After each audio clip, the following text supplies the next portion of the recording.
Hey everyone, and welcome to Unspeakable Truths with Hunter. I'm your host, Hunter.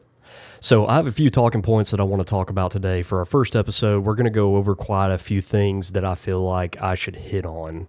The first topic I want to discuss is Trump being banned from the presidential ballot in Colorado and Maine. This is crazy because it's against everything that our Constitution stands for and the reason why it was written. As you see Trump, he's constantly getting attacked by these Democratic DAs, Democratic everything, just like in New York, you have Florida, you have Georgia. It's getting out of hand to where it's boosting Trump up in the polls. I don't know why they still are doing it and how they think that the Supreme Court of the United States is going to back their claims on this. But I'm hoping that the Supreme Court of the United States still has common sense as far as that goes, and they will side with Trump on this, because I'm totally against this because it's against our Constitution, obviously. The next topic I want to talk about is going back to January 6th. So the reason I want to talk about this is because the January 6th Select Committee, so in the Sixth Amendment of our U.S. Constitution, it says that you are allowed to have an impartial jury for your trial, but when you have a Select Committee, do you really think that that's going to be an impartial jury hearing your case? That's 100% against our Constitution, and we're still allowing this to happen. There was 7 Democrats and 2 Republicans, and the 2 Republicans were Liz Cheney and Adam Kinzinger out of Illinois. We all know that they're bought and paid for by the establishment, so how in the world is this an impartial jury to these January 6th participants? Don't get me wrong, I do believe that some of the participants should have been arrested. They should be in jail. If you attack a police officer in any way, you should be in jail. But there was a lot of people that were arrested that day that were just there. There was recently a judge that threw out a January 6th case because a Capitol police officer was waving the guy in. Hey, come on in. But that was a lot of people that were there. And this is crazy that people are continuously going against our U.S. Constitution and nothing is done about it. The U.S. Supreme Court doesn't come in and say, hey, y'all are going against the Constitution, and that's what needs to happen. Is the Supreme Court needs to come out and say, all of this stuff that y'all are doing are against the U.S. Constitution, and you guys need to stop doing this stuff. Going into our third topic, so Janet Yellen went on CNN, and she says that we have successfully entered a soft landing.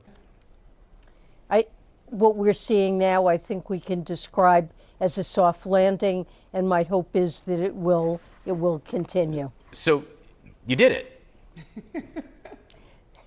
Well, the American people did it. The American people go to work every day, participate in the labor market, form new businesses. But President Biden has tried to create incentives that give Americans the tools they need to help this economy grow.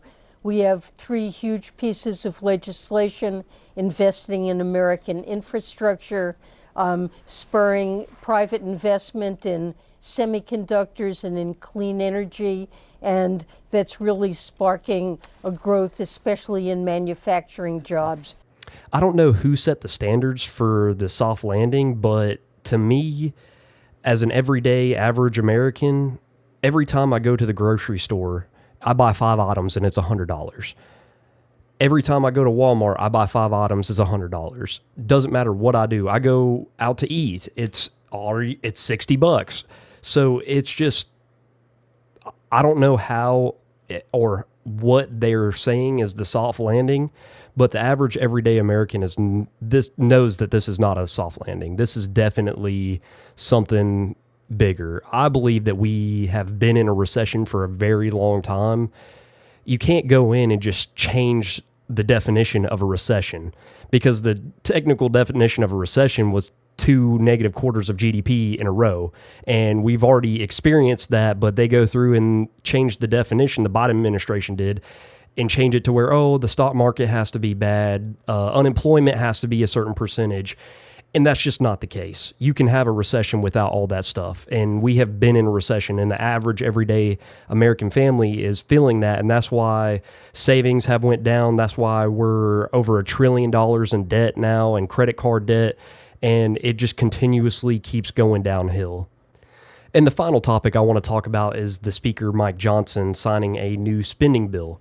So why are we signing new spending bills when our country's debt is $34 trillion and it's continuously going up?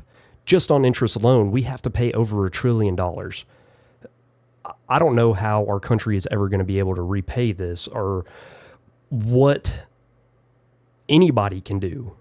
I don't know if Trump is going to come in and he's going to actually do what he says and clear the swamp. I hope he does that this time. That was one of the negatives that I had with Trump, is that he never did that.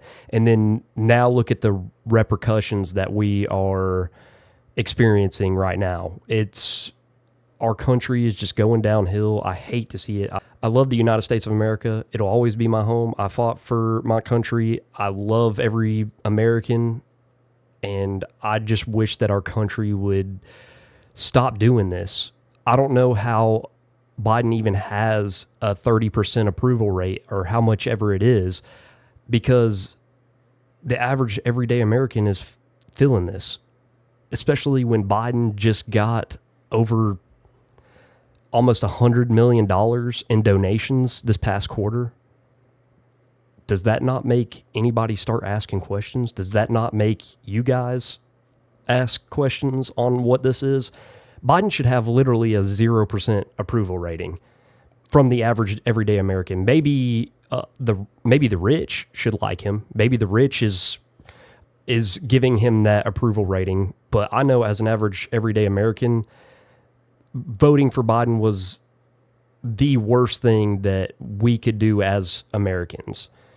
And I'm just hoping for the best, and we're going to continue to talk about all this stuff that's coming up, everything that's happening in America. So if you guys would just like and subscribe, if you have anything you would want me to talk about, leave it in the comments section. I'll be happy to talk about it, and I'll see you guys on the next episode. See ya.